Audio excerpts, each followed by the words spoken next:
You know, when the CEO of NVIDIA, the world's most valuable chip company, gets up to speak, it's probably a good idea to listen. Well, at the 2024 World Government Summit, Jensen Huang didn't just talk about the future. He basically declared that a new industrial revolution is already here. So let's break down what he said and what it really means for all of us.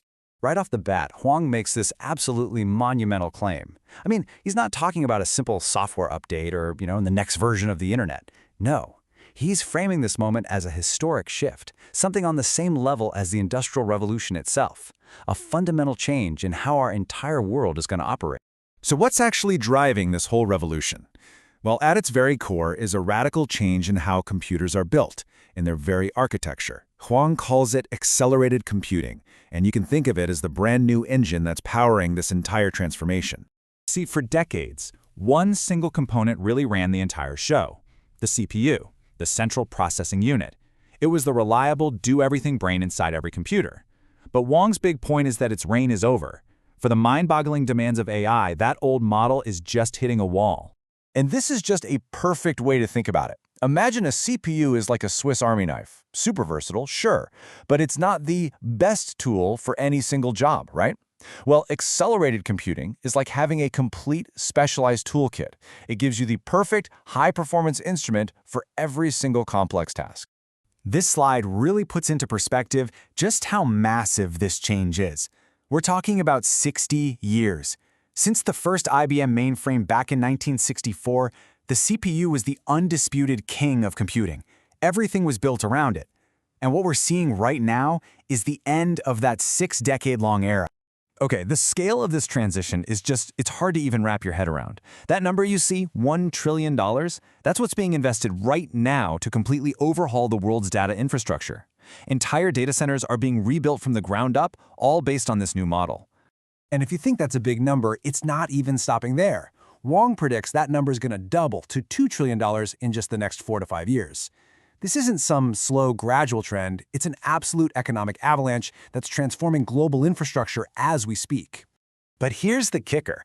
This isn't just about throwing more money at the problem. The truly critical point is this insane leap in efficiency. Over the last decade, NVIDIA has managed a million-fold increase in performance. Just think about what that means. We can handle these massive new AI workloads without needing a million times more energy, or a million times more cost, or a million times more physical space. It's a total revolution in what's possible. Now, this massive investment in new infrastructure, it's not just a tech story. It's quickly becoming a geopolitical one. Huang argues that this new computing power leads to a critical new idea for every single country, something he calls sovereign AI. So what in the world is sovereign AI? Well, to put it simply, it's the idea that every country must own and control its own AI future. It's about creating artificial intelligence that is uniquely, authentically yours. And Huang's logic here is really compelling. He asks, would you let another country produce your food or generate your electricity? Of course not. So why, he argues, would you ever outsource your nation's intelligence? For AI to be really useful, it has to understand a nation's unique culture, its history, its language. And he makes this incredibly simple to get. Just like nations have always built critical infrastructure, farms for agriculture, power plants for energy, they now have to build the infrastructure for intelligence. These new data centers are, for all intents and purposes, the new AI factories. All right, so this brings this whole massive idea right down to the individual level, to you and me. If AI is the future, and these AI factories are popping up everywhere, what's the one skill we should all be learning? Well, the answer might actually shock you. For the last, 15 years, the advice from every tech leader has been exactly the same. Learn to code. It was the golden ticket, right? But now Jensen Huang gets on stage and says that advice is completely fundamentally wrong. In fact, he says the entire goal of this AI revolution is to close that technology gap, to make it so that anyone can be a developer. The new programming language is just human language, the one you're listening to right now. So here it is, the big reset. The technological barrier to entry is basically collapsing. And what that means is your ability to write code is no longer the most valuable skill. Instead, it's your deep human expertise in your specific field, whether that's biology or manufacturing, farming, or art. That's the new gold. So instead of coding, the key skill is something he calls computational thinking.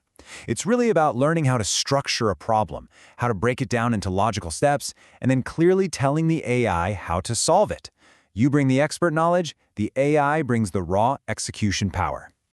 Okay, but when you hand this kind of incredible new power to literally everyone, you also hand them a huge amount of responsibility. So how do we make sure this technology is used safely and, for the right reasons? Huang reminds us that we already have a playbook for this. Powerful, world-changing technologies always get regulated. I mean, think about it. We don't invent airplanes and just hope for the best. We create rules for safety. AI, he says, is going to be no different. And this is a really critical warning.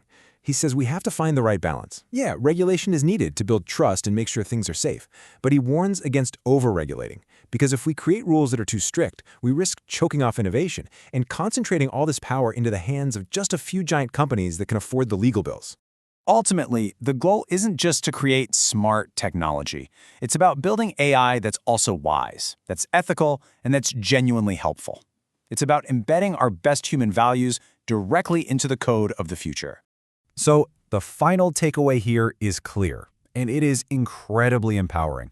The barrier to entry for creating powerful, world-changing solutions has been almost completely erased. So the question is no longer who can build the future, but what will you build? With your unique knowledge, your unique expertise, what problems are you now able to solve?